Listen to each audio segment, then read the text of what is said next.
All right, so Aries, let's go ahead and jump on in. We're going to ask the question, what is the most powerful message for the week ahead? We have altar. Oh, very nice. An altar is like representing like a place that we're going to come to play to pay homage to something, a place that we're going to go ahead and send up our wishes. It's a location where we could like really get in touch with, this is what I'm thinking, this is what I'm feeling, this is what I'm hoping for, and then send that up to, whomever, whatever. This can also be a place to just give thanks. This is a place to remember something. And I feel as if making an offering to someone or something, that could be really important this week, like approaching something with reverence, making an offering, because it's like, hey, this is, I have this huge sense of gratitude. I have this huge, actually, let's go with this deck. I have a huge sense of gratitude for something, and I really would like to offer something to show that. But it's also, it comes from like a really deep part of oneself. So it's not like, oh, you did this, you scratched my back, so I'm going to scratch yours. Oftentimes we think of altars in religious contexts, right? Sending up prayers and whatnot.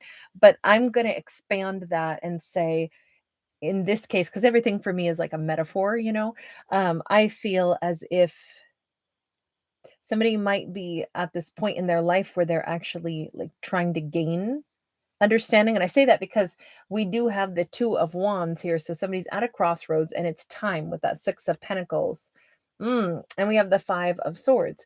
Yeah, I think somebody's going to take some time and ask for some help, maybe from their higher self. They're going to make an offering to another person and say, hey, would you want to work with me on something so that maybe we could get beyond this struggle? If our Aries is, they're at least standing at the crossroads going, should I go ahead and ask, hey, don't you think it's time that we deal with the things that are, we don't have a problem. It's the external stuff in life that's become a big issue. So what if I offered a chance to work together? I think that the Aries is going to make the first move on something, and it's all because they want, Five of Cups. They've been going round and round and round in their mind about something. I mean, unless it's the other person who's been going round and round and round in their mind because it's a huge disappointment, and they're like, Aries, would you want to work things out with me? This could be, two people that haven't been able to see eye to eye on a project at work. This could be, heck, siblings, a brother and sister who've been just like not getting along. And it's like, hey, this is really bumming me out that we're not on the same page. Would you want to collaborate? With the Ten of Wands, here's the thing. Whatever happens, it will still just be a huge sigh of relief, because at least with the Ten of Wands, our characters are going to get to the point where they're like, hey, at least I tried. Either they will be able to be successful and both people will want to work together, which is what it looks like here. But if nothing else, even if they can't work through it, they'll at least both be able to walk away and say, you know what? We gave it our best shot. We've got that Six of Wands sideways. Oh no, we got the Three of Pentacles upright.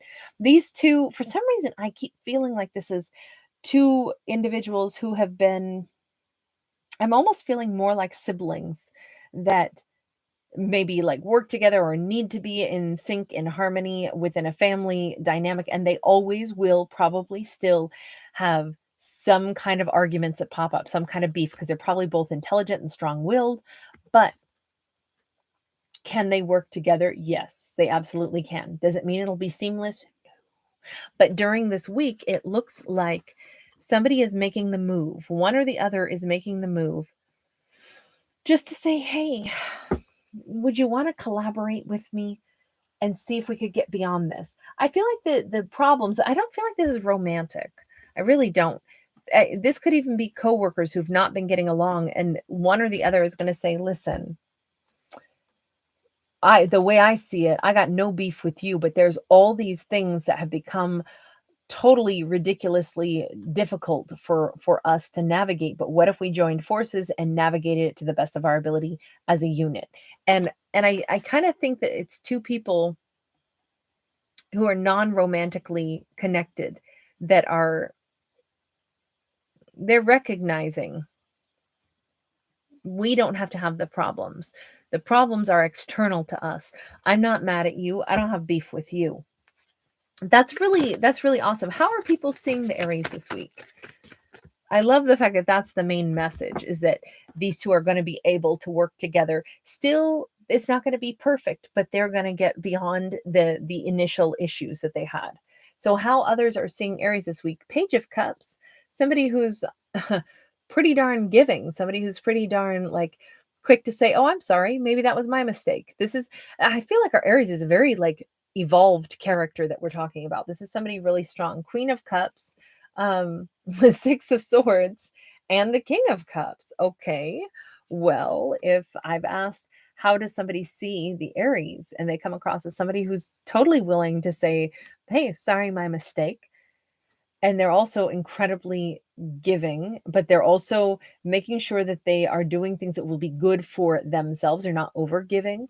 They're somebody who is all about conflict resolution this week, and also about taking lead in things. So Aries is coming up as both a divine masculine and feminine in a completely harmonious and united energy form. So it's like the way other people see the Aries this week is, wow, this person has like zero ego. Aries is not all about themselves. They're all about resolving things so that everything can be moved forward. This is the person I want on my team because they come up with conflict resolution, even if it means first they're like, "Hey, I can concede. I contributed to this. That's not a problem." Like I'm not so full of myself to think that, you know, my farts don't smell. Like, yeah, I know they do. Sorry about that. But that being said, I'm all about like making sure that I, do my best to own you smelled it, dealt it, or whatever the saying is. I don't know why my brain went down that road. I'm sorry, Aries. Um, sometimes it's I don't know what's gonna come out of my mouth. And now it's on here and I'm too lazy to remove it. So it's gonna be left on there. If you're new to my channel, I am not always I don't always have that sense of humor, but sometimes it pops up. I don't know where it comes from. I do have a younger brother. I blame him. We got an Ace of Cups in the reverse, though. I feel like this week is also a time where our Aries is not really giving enough to themselves because they are busy healing conflict everywhere else. And I think that comes at great personal cost, even though I do think it leads to a harmonious life, at least for others. But you notice how there is the Justice card. The timing this week is imbalanced. Our Aries is giving more of their caring, their understanding, and their vibe to the other person. However, they're saying, yes, it is. Yes, I am. But my greatest wish this week is to actually have things healed. And so even if I'm the one who's opening up those doors, even if I shouldn't have to be the one, even if I'm the one who is conceding things and making other people more comfortable, even if it shouldn't have to be me who starts that dialogue, I'm willing to do it, knowing full well it shouldn't be me. But what matters to me most right now is healing a situation. And that in the long run will give me greater peace. This could be kind of an exhausting week for this character because they're all about healing situations, conflict resolution, using their beautiful energy to really help other people get more comfortable. And although they shouldn't have to do it, they are saying, yeah, but I'm doing it because I will benefit from this. This is somebody who's a very good, I'm going to use the word strategist, but I don't mean that they manipulate others. I'm saying they can look at the big picture in life and say, you know what? For me to enjoy coming to work, I don't want to have conflict with my coworkers. So why don't I just go ahead and I'll step up and be the one who finds a way to help them release their tension so that we're not in conflict with each other. And I feel like this is a really they're making wise decisions, not just because they'll benefit, but because it's just like, why have chaos when we don't need to have that? So I really liked this. I thought that was a remarkable character, very strong, very empowered, very very good person. So anyway, I'm going to leave that there. Thank you guys for hanging out with me. If you do enjoy my fictional storytelling, please do let me know by giving it a thumbs up and subscribing to the channel. I appreciate your guys' support of my free channel. It helps my channel to grow, and that's so, so, so important to me as a creator. So thank you very much, and I'll see you guys in the next one. Bye.